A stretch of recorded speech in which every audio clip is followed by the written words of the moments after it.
Welcome back to MSP Confidential, everybody. It's Friday. That means we have another guest joining us today. And our friend MJ Shore of GTIA is on a press junket tour, literally. Welcome, MJ, to MSP Confidential. It's so good to catch up with you. We see each other plenty, but it's awesome to get you on the live show. Yeah, no, Luis, thanks so much. I appreciate you having me. And it's hey, this is a perfect way to wrap up a week.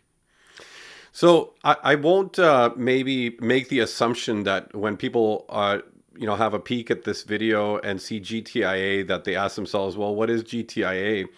And and I think this is an interesting thing that happens in our industry because I was chatting about this with Peter Kujawa not too long ago. Hmm. There is a constant entrance of new people into the IT industry, the technology industry, the MSP industry, and people come in, at a small size of business, one, two people. They kind of Hmm. expand, they evolve, they grow, and they learn about things like GTIA in the process. And this is constant. This circle or this life cycle, if you will. And so, for the folks that may have never heard of GTIA before, it's a maybe interesting opportunity for a fresh start on the outlook. Tell us about GTIA. Sure. Yeah, no, like listen, as when I was an MSP, I was an MSP for almost 25 years. Um, GTIA is a continuation of what was formerly known as CompTIA or the CompTIA community. And I remember when I first learned about CompTIA way back in the year, I think it was around the year 2000, 2001. I was like, what's that? So totally get it. Really a great question. So GTIA is the Global Technology Industry Association, and we are a vendor neutral nonprofit trade association. We're registered in the United States, so we're what's called a 501c6 nonprofit. And we used to be known as the CompTIA community. And CompTIA, which was the Computing Technology Industry Association, was in existence for 42 years. It was founded in 1982. It started as an organization called the Association of Better Computer Dealers, right? What our industry loves its acronyms. And so over the years, after becoming the Computing Technology Industry Association, we became known as CompTIA, which was a shortened version, an acronym for that name, and it became the brand. And we're very fortunate as a nonprofit association because over those decades, CompTIA developed a very, very robust and lucrative training and certification business, which provided the income that funded all of our activities, whether it was in that training and certification side of things or whether it was over here in the association side of things. And we've always been a channel focused association, but in November, we announced the pending sale of the CompTIA brand along with the certification and training assets.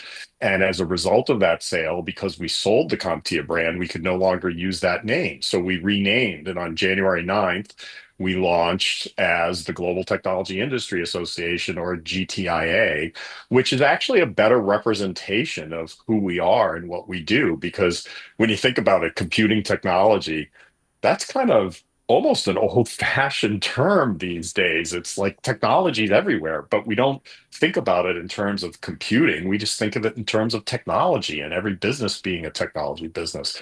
And we've always been a global community, so we just changed out the computing for the word global. And our logo is kind of a nod to where we came from. CompTIA's brand was a version of red. This is a slightly softer version of red, but the G of our logo, that turning pinkish corner in the lower left, represents kind of a turning of the page from our roots to where we are now. And that angular return of the G represents that upward trajectory and all the possibilities that this industry provides. So we are a channel focused community. Our members are MSPs, solution providers, pick your acronym, the vendors and distributors that work in the channel, as well as what we call associate member organizations, which are different types of consulting and business services firms that work with channel companies. So our focus, as you can see from my background, is it's all about your voice, your IT channel, and your community. That's who we are. I love it. And holy moly, lots to unpack there as we sort of get into some of the details. So thanks for the overview. I think it's easy for people that are a little newer to the MSP industry to not have a clear picture on what the Sure. purpose and mission of an organization like GTIA actually is. And I think that's maybe a good segue question is as part of the previously known or as part of CompTIA previously, I think maybe the mission or the purpose may have been conflated to some extent, even though it may have been separate from an internal purpose standpoint. I think the way the public maybe perceived it was it's a single organization that just happens to have this sort of community arm. But the community piece has always been a separate nonprofit to the certification business, correct? Well, it was all one nonprofit. Oh, I see. And so you could almost think of it. I used to describe it sometimes as like a codependent relationship, right?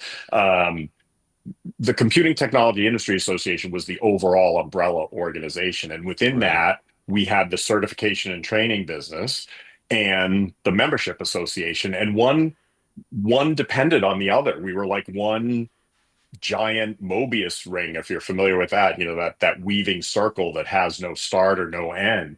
The fact that we were a nonprofit allowed us to develop and retain the earnings of those certifications and training and reinvest it all in the business to maintain and grow those activities, as well as primarily fund the trade association, because our member dues have always been highly subsidized. What our members pay is not the actual cost of membership, it's less than a third of what that cost of membership is. Mm-hmm. Last time I ran the numbers, it was around 27.8 cents or something like that.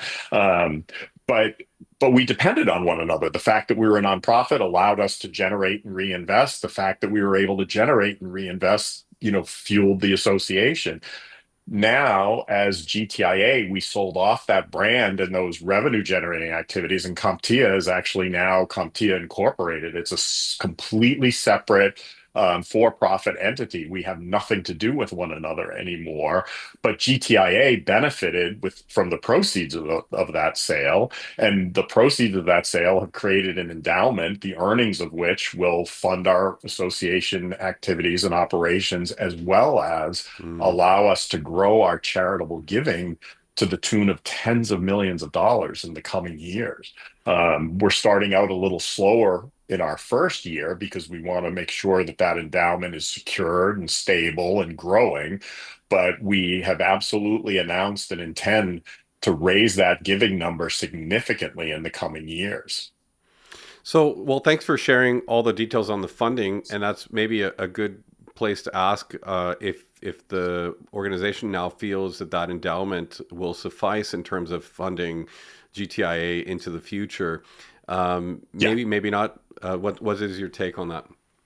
No, the intention is that it will fund us in perpetuity. That's what we said at the outset. Our former CEO, who's now the CEO of CompTIA, Todd Thibodeau, sent a note. Actually, I sent it on his behalf the Monday after we announced the transition, where he laid out this vision that he had to see this take place. And part of that vision was creating an endowment that was large enough that the earnings, not the principal, but the earnings only will fund our operations in perpetuity. So we've really secured the financial viability of the association, and also dramatically increasing the charitable giving that will be taking place. So it Mm. truly is what I continue to say is a gift to the industry and the members for what we're going to be able to do for lot longer than you and I are going to be around, and I don't think either one of us is planning to go anywhere anytime soon.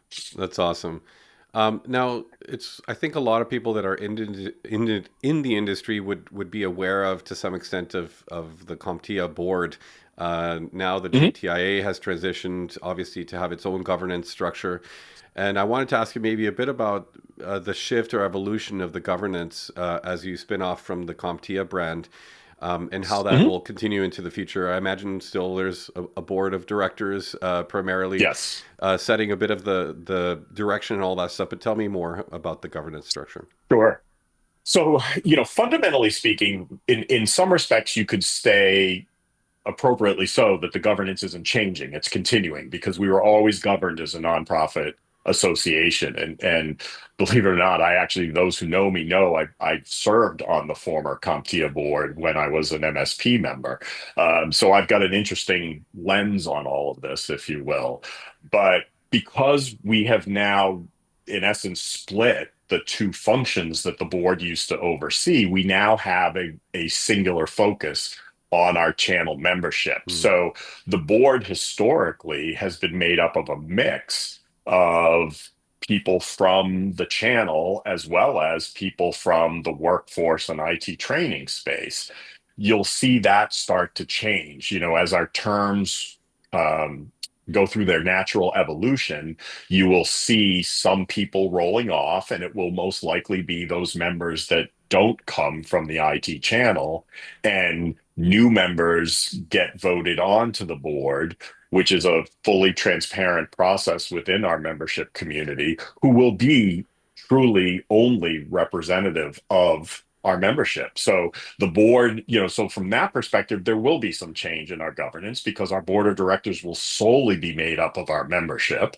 But the structural governance, if you will, our board of directors, our executive committee, our finance, audit and investment committee, our leadership development committee, all of those functions remain the same, and the bylaws are going through some very minor revisions with the expert guidance of appropriate nonprofit legal consultants. Just, we don't have to worry about a revenue generating business anymore. We just have to worry about our membership association. Hmm. So we're tweaking those appropriate parts. We're creating an entirely new structure to support the charitable giving. So the board, keepers, I can't recall if they have voted or will very shortly be voting on our charitable giving policy. That had to go through ground zero creation and vetting to make sure it meets all of the appropriate criteria.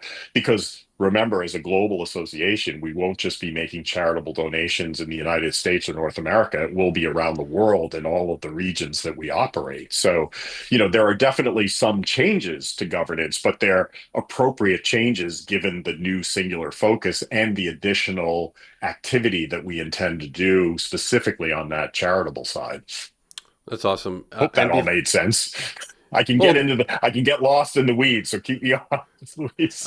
I feel like the next time we do this, we'll need a slide deck to have some Yeah, some visuals to go along with it. you're getting Um, a nonprofit education at the same time. I think it's super valuable because when people and we'll get into this in a moment. I want before we get off of the governance topic. I wanted to ask. I know Todd, who was the CEO of CompTIA, stayed on the CompTIA side, and so now I understand GTIA is doing a CEO search. Tell me a little bit about the CEO search and how that's going. Yeah, yeah. So there is a CEO search committee created. It includes some people from our board of directors as well as some members at large, just members who aren't currently on the board. So good representative cross section. We engaged with a professional executive search firm that is experienced in finding nonprofit association CEOs. I know that we were overwhelmed with interest. I think I heard well north of 300 applicants came in Wow. almost overnight. That process has been going on for a couple months, obviously, and my understanding is we are either down to or very close to the finalists that will be the pool that will be chosen from, and then the recommendation will be made to the full board of directors, and then the full board of directors will vote to ideally approve and hire the recommended candidate. So I think we're close. I don't know specifics. This is a very it's a confidential process. It's not, I don't know the details. I can't Of tell you course. who has applied, who has been interviewed, who may or may not be a finalist, and that's by design, and I fully support that. But I would expect, probably if I had to speculate, and obviously don't hold me to it, but I suspect we will probably have an announcement late March, early April, of who our new CEO will be, and we're very much looking forward to that. In the meantime, My partner in crime, Kelly Ricker, our chief operating officer, Kelly and I are running the organization, reporting into the current chair of the GTIA board. And that's been as seamless as one could hope. We really focused hard on making sure that when we launched, one, we communicated the launch well and got the word out about who GTI is, why GTIA is suddenly here. And then the real driving focus was to have minimal to no impact on our member experience through that transition. And I'm super, super proud of our team. We've heard no complaints about the transition. We've already had our first live in-person event. It happened in Belgium a couple weeks ago. We have CCF coming up in North America in just 2 weeks' time. Um, on the heels of that, we've got a meeting in Ireland, in Dublin, Ireland, and then meetings in our ANZ region. On and on it goes. Our DACH region, we're just humming along, which is great. Fantastic. No, that's great. And you've mentioned it a couple times, and you talk about getting to a singular focus, sort of as the Mhm. spin-off completes, and in a way that is the answer to the question. How is the mission and focus of GTIA evolving? And you could answer it with perhaps that comment on a singular focus on the membership, but I want to Yeah. maybe double click on that a little bit to have you maybe the previous state and the future state, or how you're thinking about that singular focus going into the future. Because I think what's interesting is the branches of attention and the branches of focus previously with the certification business as well may have just created a lot of interesting ways of how the meetings are run, how the planning or how the involvement from the volunteers and the committees works, and how is that changing, if at all, going into the future as far as the focus is concerned? Yeah, I mean, I think certification has always been around. And interestingly enough, so one of our member benefits has been a 20% discount on CompTIA certifications because we were all part of the same. Well, what's neat about that is over the years of that being in place, GTIA members purchase millions of dollars of certifications a year. So that actually qualified GTIA to be an enterprise customer of now separate Okay, CompTIA. great. So we've actually been able to maintain that member benefit, which is kind of funny because there is literally Oh, that's zero great. connection between the organizations. But because our members buy so many certifications, if we just sent them to CompTIA directly, they wouldn't qualify for the discount.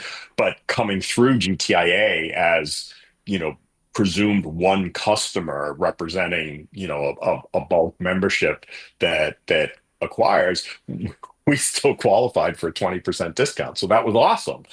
We were able to maintain that benefit. But I think most importantly to your question, it really wasn't on the member facing side as much as it might have appeared, though I think you would have a much better view of that than I at this particular stage. But where it really showed up was internally because we had shared services between both sides of the Of course. business. On an annual basis, our board would make decisions about, okay, are we going to invest 50-50 in each side of the business? Is one side going to get more investment one year than the other? And there were absolutely years where more investment was made on the association side and others where more investment was made on the certification and training side. And now that doesn't exist anymore. We're one team.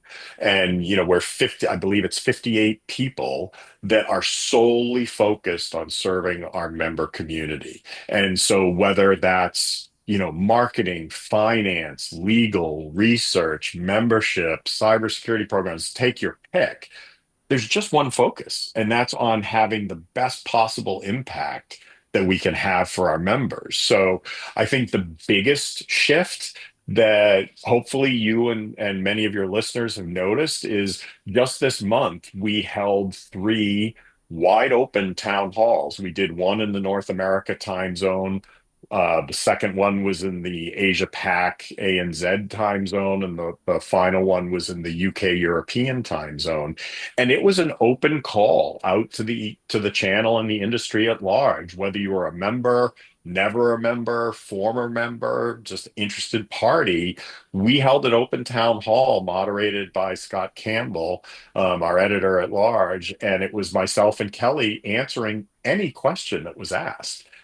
We are trying to be fully transparent, and most importantly, what we were most interested in was suggestions. What would people like to see from GTIA on a go forward basis?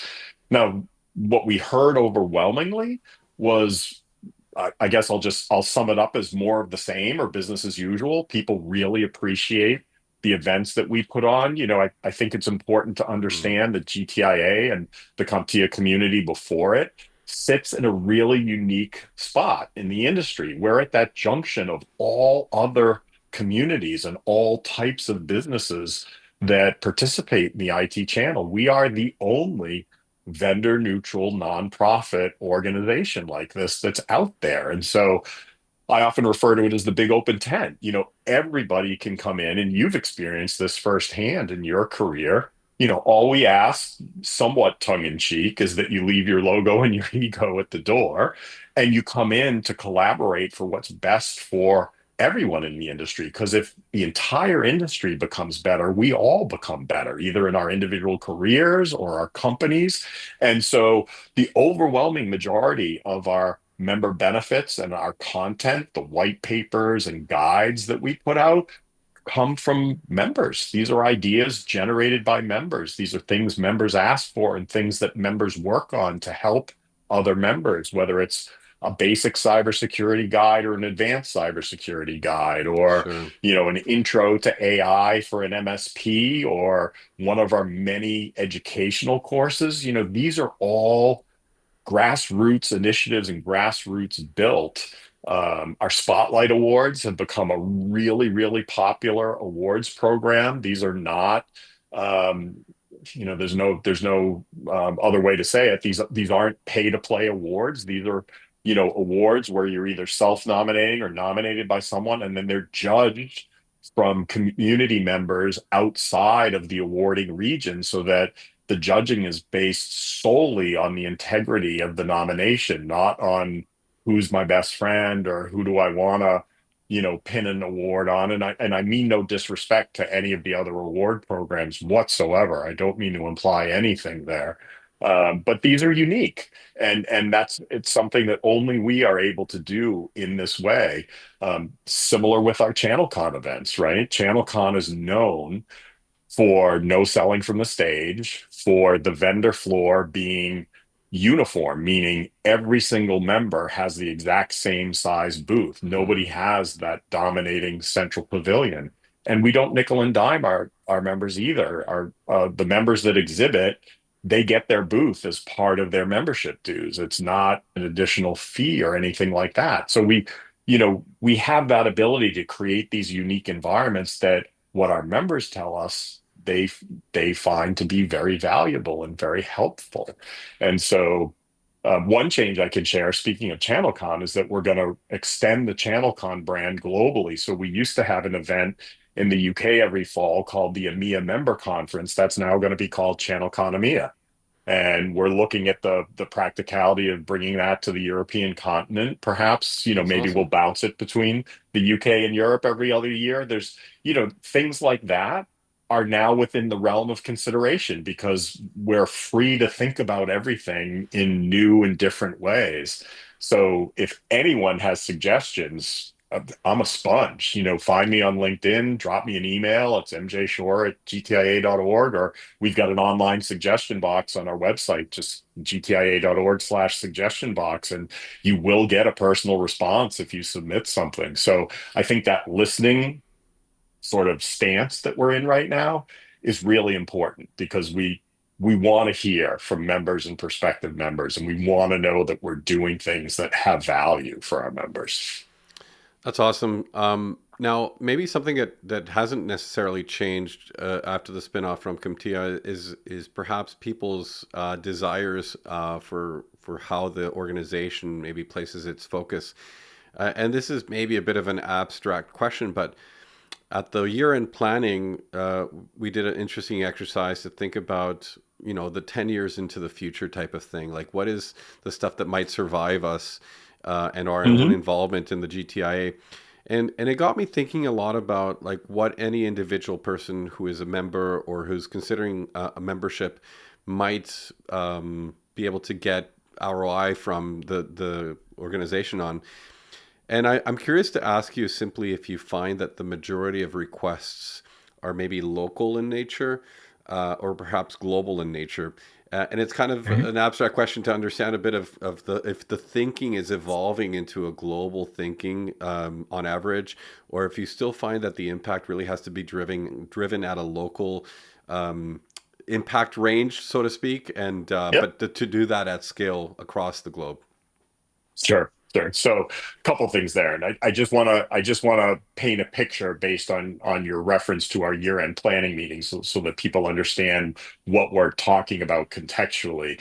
So, the way we operate is with member groups all across the world. We have 6 regions globally that we operate in. You can find those on our website. I won't make you listen to me list off a whole range of countries, but three, anyway, 6 regions around the world. We have many other member programs. We have our advisory councils, we have our cybersecurity groups, etc. All of these groups are governed by a leadership committee or an executive council, and there's an elected from the members, an elected chair and vice chair. And once a year in early December, we hold what we call our year-end planning meeting, where we bring all the chairs and vice chairs. It's roughly 15 or more different groups now, 15 to 20 different groups. We bring them all together for an intensive planning session to look forward and to look out and help guide the association in a direction that will be of the best benefit. So that's what Luis is referring to. And with regard to some of the things that we've talked about there, and looking far out into the future and getting ROI. We hear time and time again, and it's validated in our annual satisfaction survey as well as the surveys that we do after different types of events. The networking and collaboration that goes on at the different events that we put on are always rated off the charts valuable. Members just love coming together. And one of the big things that feeds into that, to your question about, local versus global, I would term it regional. So, North America versus the Benelux region, which is Belgium, Netherlands, and Luxembourg on the western side of Europe, for example, or Australia, New Zealand. There are definitely regional needs that are different from one region to another, but they're not in ways that I would consider significant, such that a benefit would only apply in one region versus another. I think, we've worked really hard to make sure that our member benefits are accessible wherever you are in the world. But there are definitely things that have regional focus or regional origin. The Spotlight Awards is a perfect example. That was an idea that came from our United Kingdom and Ireland executive council, that community's executive council. They came up with the idea for the Spotlight Awards. It took off, and we now offer Spotlight Awards in that region, in North America, and in ANZ. And I fully expect that in the coming years, we'll be offering Spotlight Awards in other regions too. Things like our MSP guidebook. That was the Mm-hmm. idea coming out of an MSP interest group in one of the regions, and it's now available globally. It was written by members, worked on with staff, put into a easily consumable format.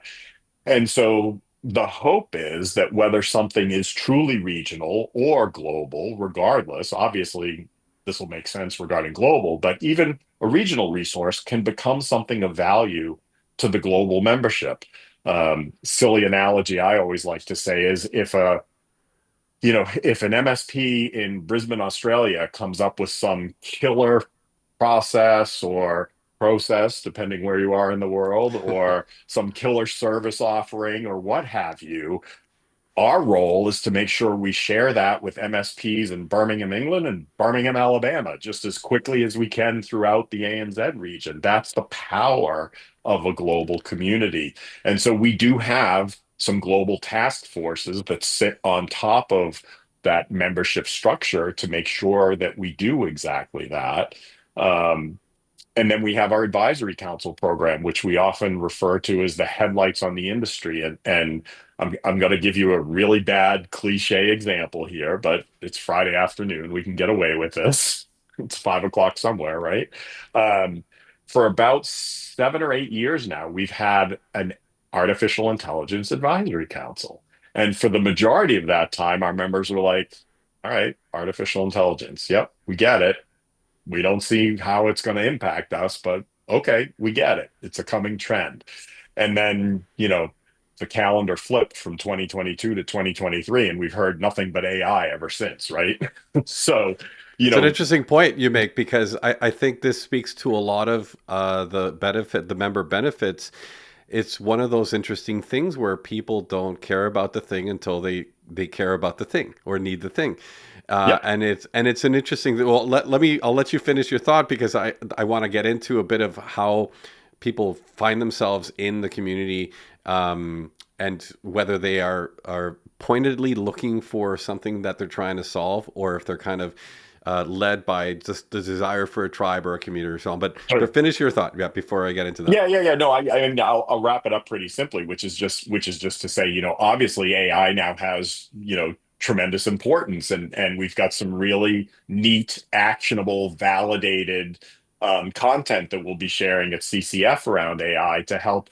One of the things that we try very, very hard at, and I think do a good job at, is not getting caught in hype cycles.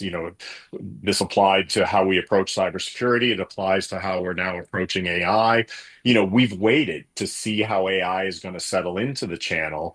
And now we've got some guides that we're releasing, and we'll have some content at CCF that will talk about real world practical applications that have made a difference for member companies. And that's one of that's where some of the magic happens, when you can take a technology or a trend and relate it to actual happenings. The other thing I'll simply reference in the same vein is our research, which I'll put up against any other research out there in the industry, but it's available as part of your membership. When I was an MSP, I used to leverage the daylights out of our research, especially our cybersecurity research. And we allow our members to co-brand our research. You just have to say it's, a product of your global trade association that you belong to. But I used to sit down with my customers during my QBRs or regular meetings and just show them the research and say, look, you need to be aware of what the trends are and what the concerns are. And in many cases, it would Mm. reinforce recommendations I was making. And that made a big difference in our business. And so, I mean, those are just some super simple examples of how you can get really meaningful ROI from your membership. So the comment I want to make, and you mentioned Brisbane, Australia to Yeah. Birmingham to Birmingham, but Brisbane, I just got back from Brisbane. I was there for the IT Oh, Nation that's right. Evolve. That's so funny. I Um, didn't. I knew that, but that wasn't my thought process. yeah, a Freudian slip. And Indeed. the Evolve community is an example of an interesting community of very tight knit Hmm. MSPs. I had the chance to see a presentation by Jules Lund. Jules Lund is an Australian TV personality, and he had a really interesting talk on legacy and the things that we choose to do today to make our lives better. But I had a chance to connect with him after the fact, and I asked him the simple question. I said, what are you thinking about these days? And his comment was super interesting. He said, I'm thinking about communities. And I said, well, in what Mm. way? And he was just kind of super curious and interested in how communities form, how they develop, how they evolve, how they grow together. And I think this is a fascinating aspect of the GTIA and how we appeal to the membership or the future people coming into the membership. And so the question is simply, do you find that people get involved with or discover the GTIA over time because they were being pulled by the need for a community, the desire to be part of a tribe, so to speak? Or do you find that is maybe they're trying to solve a specific pain point that maybe one of the member benefits can address? And I'm curious about that dynamic of community Hmm. versus benefits, right? And so, Sure. Honestly, and not to be cliche, I think there's validity to both of those lines of thinking. I certainly know of members who joined because they either wanted to get involved in one of the interest groups because they're new to managed services and really want to learn from people who have been down the road and made the transition and not make the same mistakes. Or it could be something like cybersecurity or AI or emerging tech where they have a real specific set of concerns or problems they're trying to address, and that might do it. Could be access to our research, our guidebooks, things like that. We also have interest groups around DEI and advancing women in tech. So you also get people who want to be part of something bigger than themselves and collaborate with peers on something for social good and societal good around the world. So that pulls too. People find us all sorts of different ways. They know someone who's a member, they participate in another community that, also participates with us. Every community out there in the industry has its place, right? We're not trying to replace anything, especially, vendor communities. When I was an MSP, I won't, we're staunchly vendor neutral, so I'm not going to fly any vendor flags and be unfair to anyone. But certainly I had my tech stack for my MSP, and those vendor communities were very, very important because that's where I learned the intricacies of the given technology that I was staking my business on in some of course. cases. But this community brought a completely different lens to community because members of the vendor community was there, member of peer group communities were there, marketing communities were there, business communities, and it's where they all come together and collide in the most positive of ways to just take things to a new level in a different way. So Yeah. we play well with everybody. That's why I use that open tent analogy. So however you find us, it's a great path. And if you are looking for just one specific benefit, I would challenge you to dip your toes into at least one or two other benefits because there's a lot more value to being a member of GTIA than any single benefit. Sure. I would say there's maybe a negative connotation to the idea of trying to be everything to everybody. Hmm.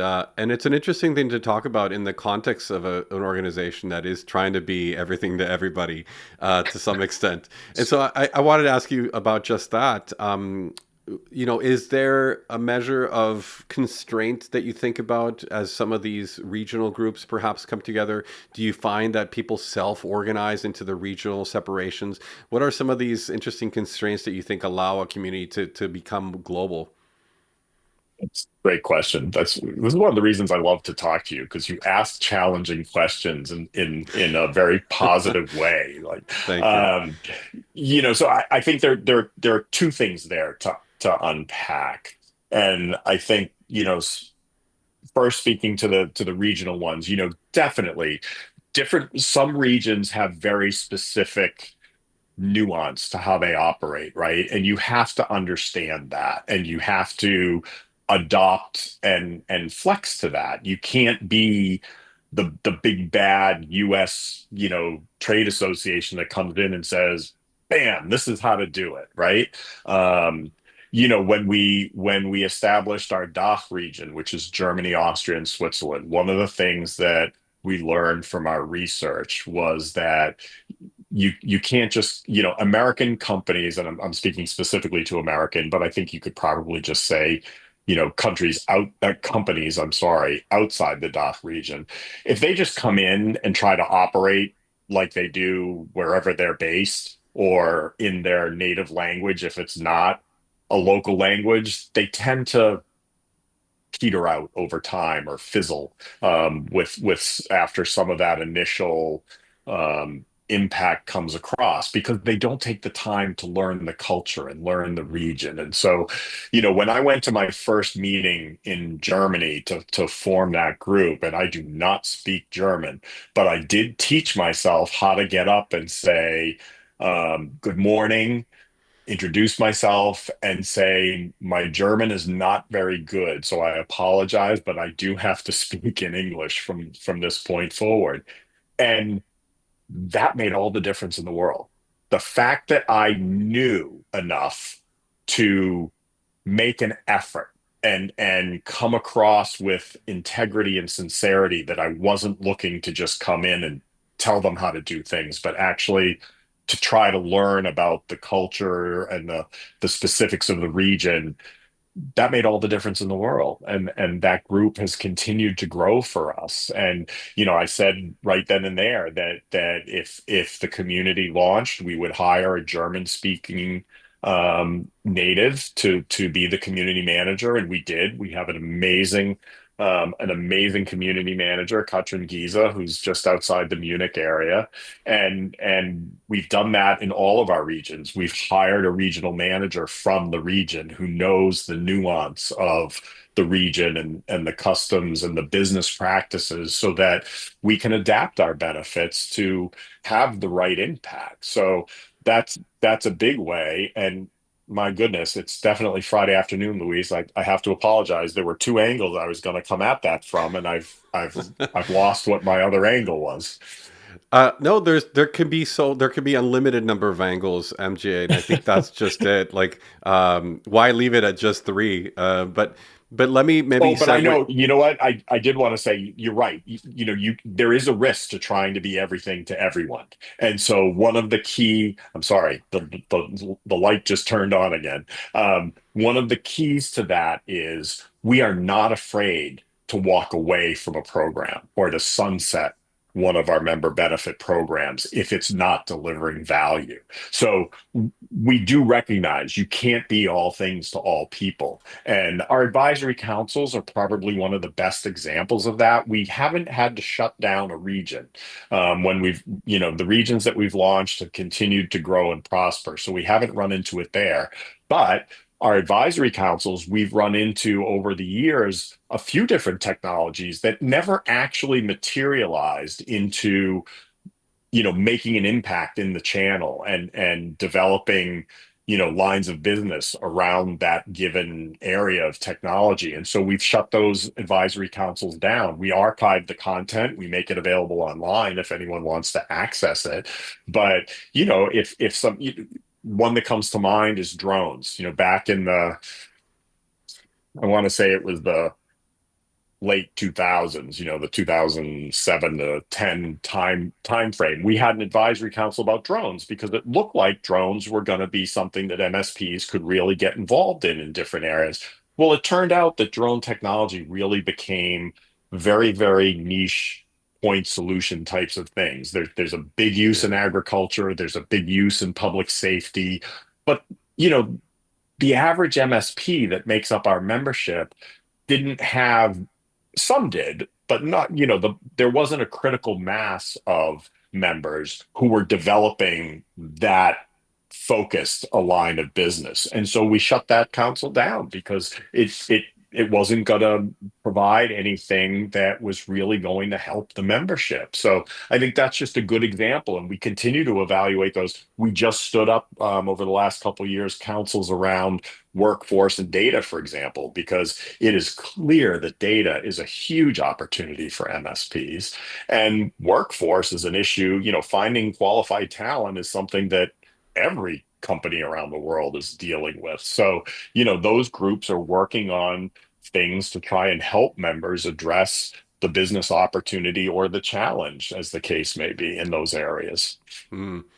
A lot is said about Nostradamus's accuracy in predictions, the crystal ball, and this is an interesting place to be in, like where, in many ways, the GTIA's role is almost to usher in the conversation about things that maybe have not materialized to a large extent, and help Mm. drive a bit of that conversation. And I'm curious, like, your thoughts on the balance between those two things. How deep do you go on the trend that is maybe starting to show the possibility of scale globally versus the things that might fizzle out? I mean, sure, you're not afraid to turn off a program that maybe is not working, but spinning them up is also very time and resource Yeah. heavy. And so, how do you think about a bit of that future outlook piece of that? That's a great question because I mean that's ironically, and this was not a plant. Ironically, that's how I came to CompTIA as an employee 5+ years ago because I'm going to start with an advisory council again. We had a cybersecurity advisory council, and it became clear as the hype around cybersecurity started to settle in and ideas started to bubble up about how we could do something or support something that would be valuable.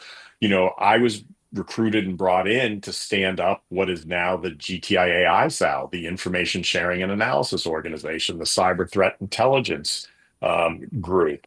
And because we were able to look at our membership and validate and understand that cybersecurity, not every member was going to have the right cybersecurity expertise on staff to be able to properly secure themselves and their customers. And so the ISAO, without getting into all the details, was something that was going to be very valuable for those members. And so we shut down the advisory council and stood up the ISAO, an actual program that members get involved in and engage with.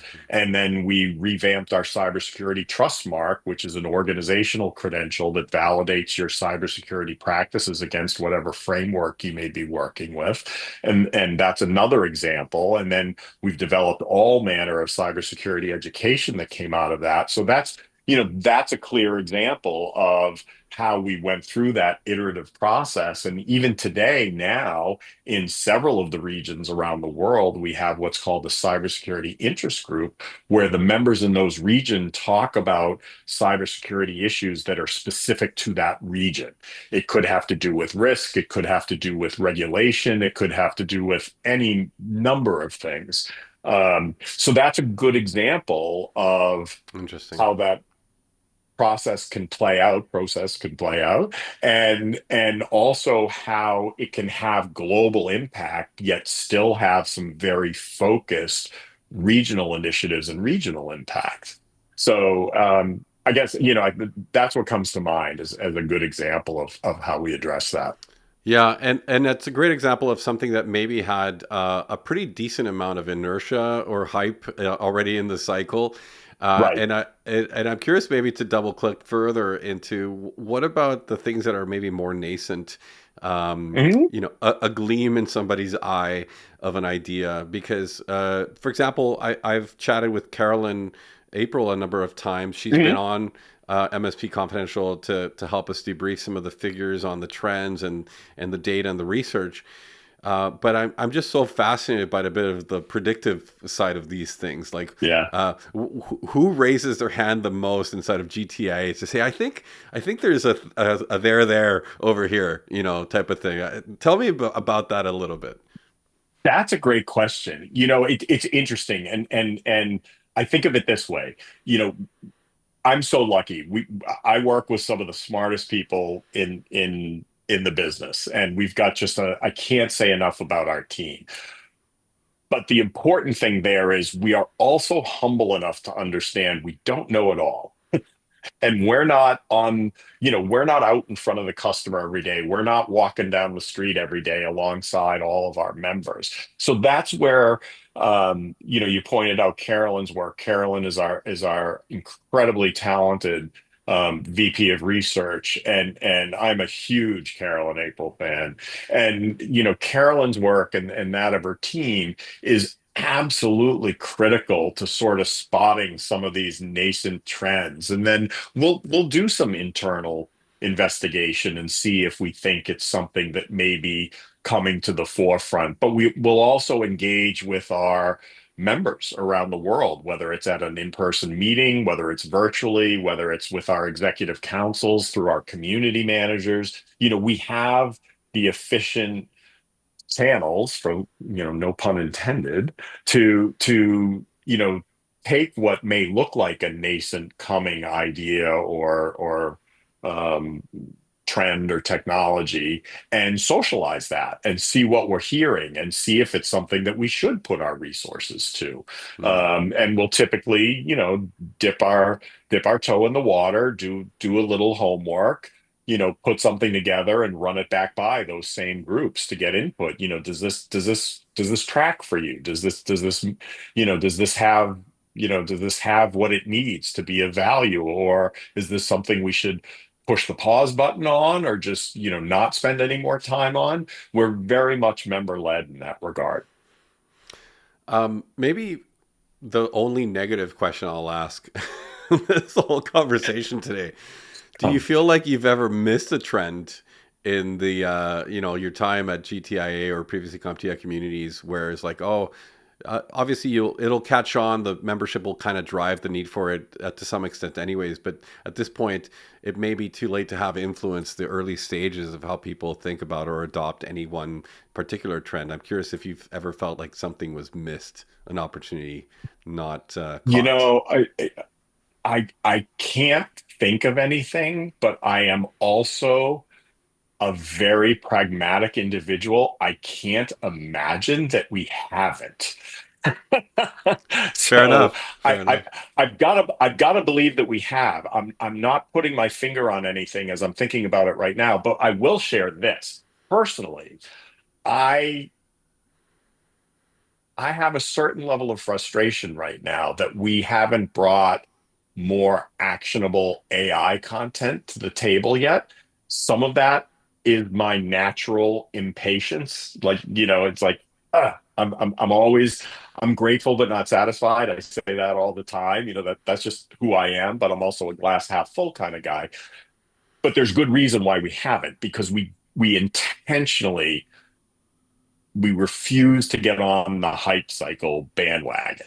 So we've been watching that play out, and we've been focusing in and targeting the opportunities to build very practical, actionable, implementable solutions. Not that we build AI solutions, but just in terms of talking about Sure. where and how AI can properly be leveraged across the membership. So I think, I will be very transparent and say I wish we had more right now. I understand why we don't, and I'm perfectly comfortable with that, but it's hard for me sometimes to balance those two sides of myself. I'm very clear about why we've taken the approach we've taken, and I stand by it. It's served us well historically and to this day, but I also wish we were a little further along. But I know that over the course of this year and moving forward, we will deliver the same highly valuable and impactful solutions in that area as we have and continue to do with cybersecurity. I think the MSP industry in particular definitely has a leaning into this idea of maturity models, and here's what you Mhm. should be doing at this size, whether in various categories. I think Yeah, cybersecurity is lends itself to a very interesting conversation about what things are you capable of doing or executing on as a business of 5 people versus one of 30 or right. 300. And I think AI is an interesting one in this sense because I think the maturity model is still shifting underneath the conversation of AI Oh, pretty much every day, so much. Because right. I think it's one of those places where we just may not have yet come close to understanding the possible long term impact and where the maturity model really starts, even. And so, I think that's an excellent assessment. I could not agree with you more. Not to mention, we have yet to see anyone truly make verifiable money on AI. It's consuming more money than it's generating at present. That's going to change, and I think in fact it's in the process of changing right now. But it's it has to present a viable business model to those who make it part of their business portfolio. And I think that's been one of the big challenges. I still hear people saying, I want to know how to monetize AI for my customers. Well, guess what? None of the AI companies have figured that out for their own customers I yet. know. So I know. to your point, there's a maturity inflection point out there, and we don't yet know right where that is. The other thing I'll say, and maybe this is just a little tangential musing about this, but I think there's also like an efficiency glass ceiling. And what I mean by that is not Mm. that you couldn't potentially make everything infinitely efficient thanks to things like AI. But I think from a social and cultural standpoint, we're at the point where maybe we're actually pulling back on like, we've realized that if I just make everything more efficient to create more time to work on the more important things, quote unquote, we're just going to be filling all the time with more things to do. And I think people are realizing that they don't necessarily want to fill all their time with more things to do, and they're going to get even more uh, pragmatic or more choosy about the things that they do work on. And so there's maybe an interesting pullback that'll happen. This is just kind of, yeah. I don't know how to articulate it very particularly, but No, it's I think you did it well. It's interesting musings. It really is. And it'll be, at some point in time, we'll be able to look back and say, yeah, that was spot on, or it was, close, or what have you. I mean, the one thing we know is things will change. yeah, yeah, for sure. I think we were having a bit of this conversation just last week with Evan Papas from our team. We did a bit of a trends report. We talked about AI, and in the moment of answering a question that he had for me, it just occurred to me that one of the things that we might try to do with all this raving fanaticism around agents and agentic AI and Mm. stuff like that is that we might not realize that we are eroding relationships and trust by putting customers in front of machines instead of actually building relationships from the traditional way, if you could call it that, or a Yeah, meaningful yeah. way. And so, anyways, it was one of those things that kind of left me thinking, yeah, we have to be careful not to over rotate on some of Yeah, the things too. I suppose is what it came down to. But man, so absolutely. so many things that the GTIA exposes, obviously for people that come into the Yeah. community and are having the conversation. I so I thank you love for. listening in on those conversations when they happen, whether it's at our regional meetings or our larger events. I mean, that's where some of the most interesting discussions take place for So sure. true. And this is true of all the big events. Most people come Yeah. out of them saying, I call it the hallway track, but the Yeah. conversations that happen, The hallway outs track is almost always the most beneficial track. I would so agree true. with you. So true. Well, thanks, MJ, so much for coming and hanging out for a little bit, It's giving a pleasure, people Louise. Thank a bit of you. the debrief on the transaction and the future focus of GTIA. Folks, if you're listening and you weren't familiar with GTIA or not involved with GTIA, gtia.org is where you want to go check Mhm. that out to learn more. And there's so many people involved in the GTIA that are part of the community who are volunteering their time, myself included. And it's such a great Yes. community of people that are truly just in the spirit of giving and trying to improve the industry and make the industry better, getting together on a regular basis, having these conversations, trying to drive a bit of whatever the industry is needing to help move it forward, to raise the tide for all boats, all those important things from a cybersecurity perspective to just a simple process around how to buy a SaaS application inside your business. I feel there's so many really cool things that the various committees and advisory councils are working on that I encourage you all to check it out. MJ, And one some of the part. best parts is getting to meet more people like you. Our Uh, our volunteers make it all. I mean, our volunteers and our members are why we're all so passionate about what we do, because more so than any other industry I've ever encountered, the people in this industry are just overwhelmingly terrific. And I can't thank you enough for your volunteerism with GTIA and your volunteer leadership, doing things like this to help educate and spread the word across the industry. That's what it's all about. It's really my pleasure. So MJ, tell people what's coming up event wise. Where can they find the GTIA community involved? I know CCF. You mentioned it briefly. That's Yep. the Communities and Councils Forum. But ChannelCon is coming up in the summer too. But tell people if I've Yes. missed any of the important ones coming up.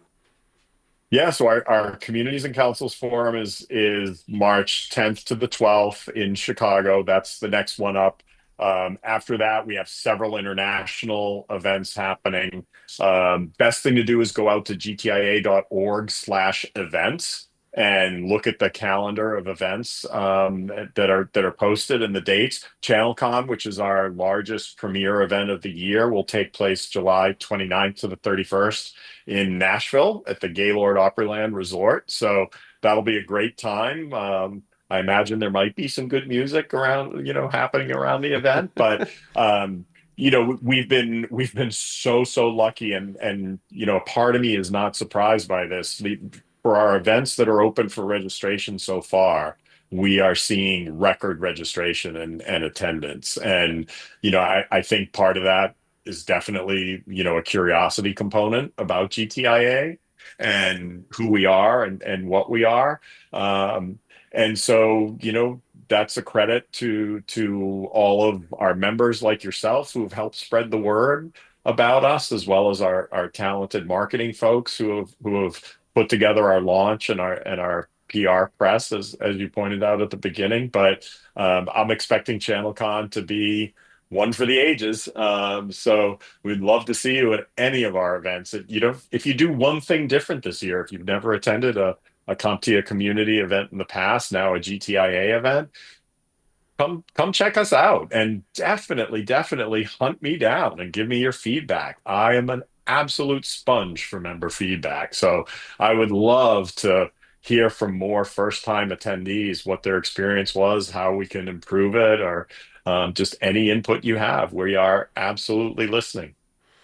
Well, that is absolutely verifiable information, 100%. I know MJ to be very receptive to feedback and knows exactly, how to bring it back to the teams for the further discussion.